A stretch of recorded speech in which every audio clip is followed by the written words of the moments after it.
Hi everyone, in this video we're going to do a little case study. We're going to look at two different purchases made only 4 months apart, and we're going to see which scenario is better in terms of equity and return on investment as we come to present day. So let's jump in and see what I got for you.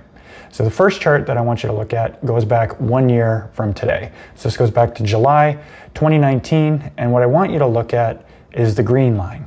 So the green line is the number of active listings on the market.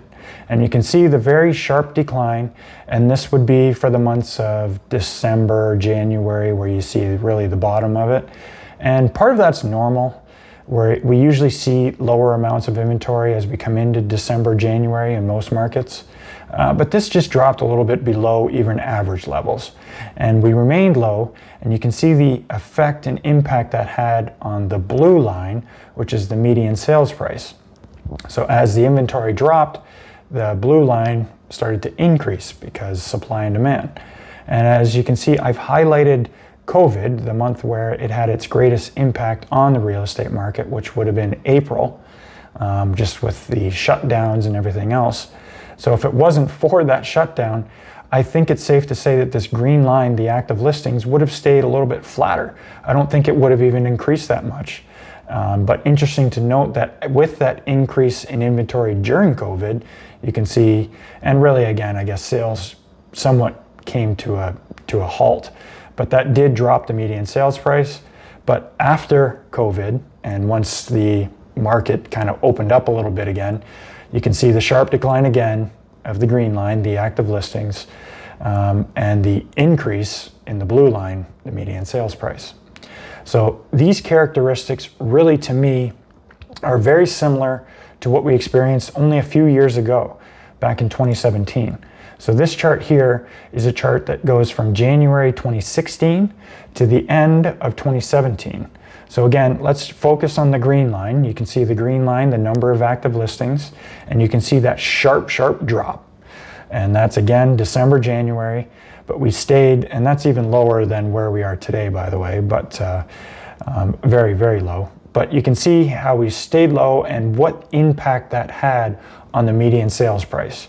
You can see this sharp increase all the way up to the top, which would be in around March, April, followed by a few months later into kind of May, June, that area, where the green line really increased. And that's from the Fair Housing Plan and some of the changes that were made, the government intervention, which I've done previous videos on if you'd like to see kind of what happened there. But anyways, so very similar though in terms of the drop in inventory and the increase in the median sales price. So that's really where I'm going with this. I'm just seeing similarities from the 2017 market to what we're experiencing right now. So for the case study, we're going to look at two different hypothetical purchases. So the first one is if you purchased in March of 2017, and the second is if you purchased in August 2017, so only 4 months later. So if we just show you on the chart here where those two spots are again. So March 2017, that's right here at the top. And August 2017 is going to be right down here at the bottom. Again, only 4 months apart. So let's go over scenario number one. So this is going to be for a turnkey, registered or legal duplex, second suite, and this is in the city of Barrie, at least for my data. So what I did for the purchase price is I found 13 sales that fit this criteria that took place between February and March 2017, and then I took the median sales price of all 13 sales, which happened to be $545,000. The interest rate, 2.3%, amortized for 30 years on a 5-year fixed rate.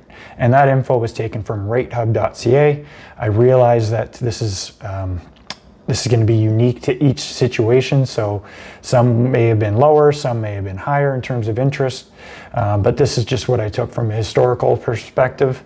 That's going to be remain constant for the other scenario as well. So 2.3%, and the rents $1,500 up and $1,000 down, both all inclusive. So if we run through the numbers here, so we've got March 2017 purchase, $545,000. This is for a duplex, 2 units. So we've got $1,500 up, $1,000 down, 2% vacancy, gives us gross operating income of $29,400. Now for the operating expenses, we've got our property tax, insurance, contingency for repairs and maintenance, estimates for utilities. I don't have anything for snow and grass or property management, but this all gives us a net operating income of $20,080. And you can see negative $2 a month in cash flow. And there's our loan details. So we've got 2.3%, 30-year amortization, 5-year term. You can see our periodic payment there, $1,675. And this is our mortgage balances forecast out for until year 5. We've got acquisition costs.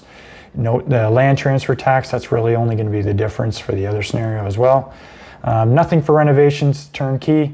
But in this case, total cash needed is $118,975.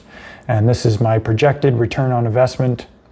My projections don't take into account any appreciation. So this is just pure property performance. So after 41 payment periods, which brings us up to July 2020, you can see our principal balance owing after 41 payments is $400,059.48. So our current value of this turnkey registered legal duplex in the city of Barrie, so this value for July was taken from 9 sales, and I took the median sales price of all 9 of those sales, and this is between June and July 2020.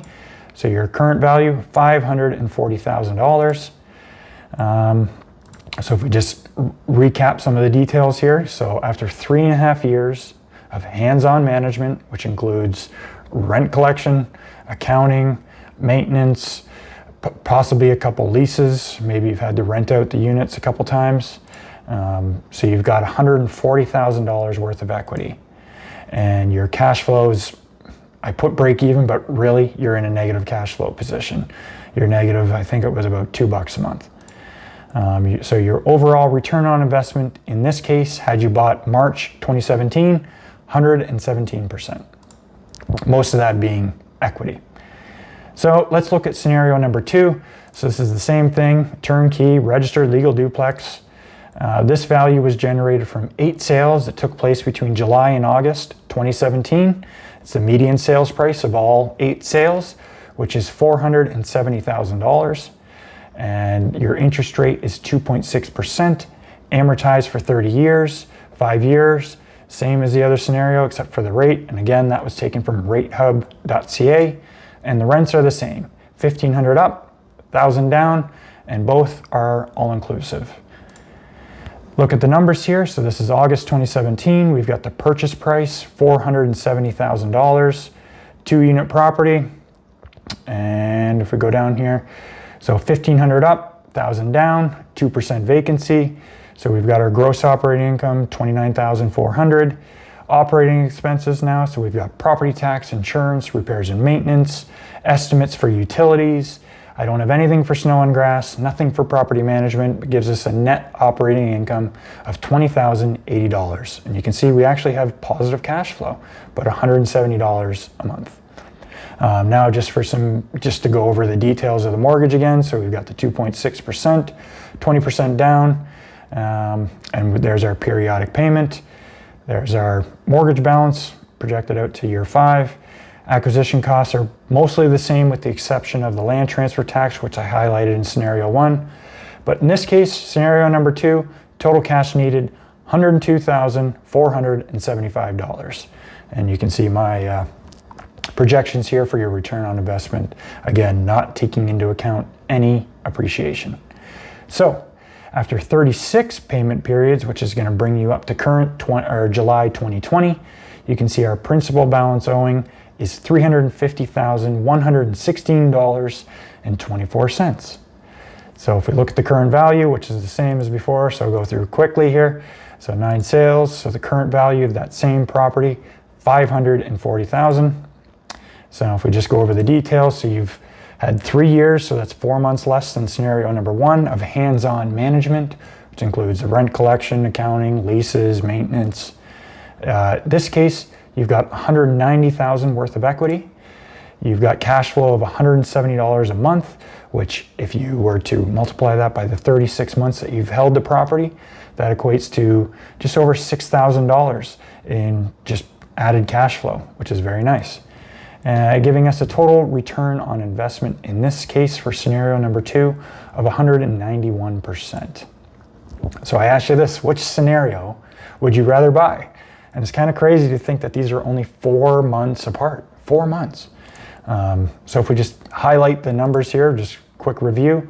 So purchase March 2017, August 2017, purchase price, so $545 or $470.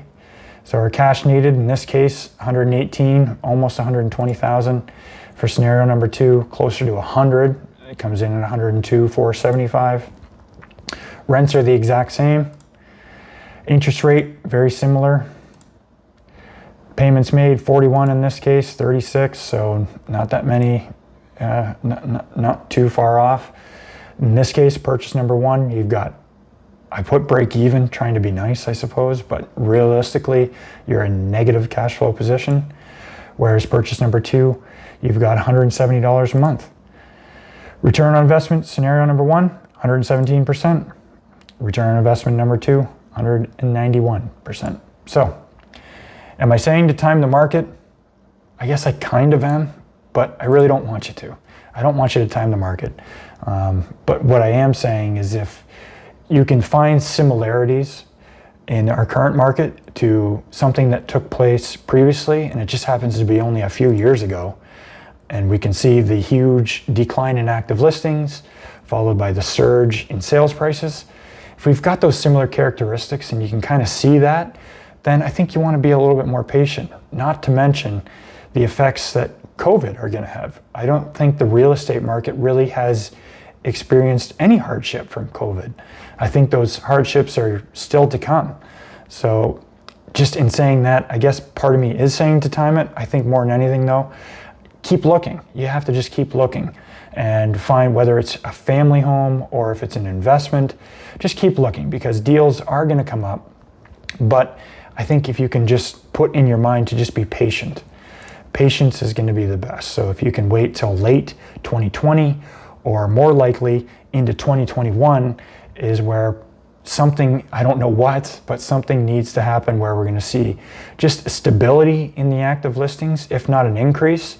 And the increase or stability of the active listings is just going to level off the sales prices because right now it's really looking similar to what we saw in 2017 with that more of a bubble type scenario. So if you enjoyed this video, give it a like and subscribe. I do publish videos regularly relating to real estate and investments, that sort of thing. So if you liked it, subscribe for future videos, and thanks for watching. I appreciate it, and we'll see you on the next video.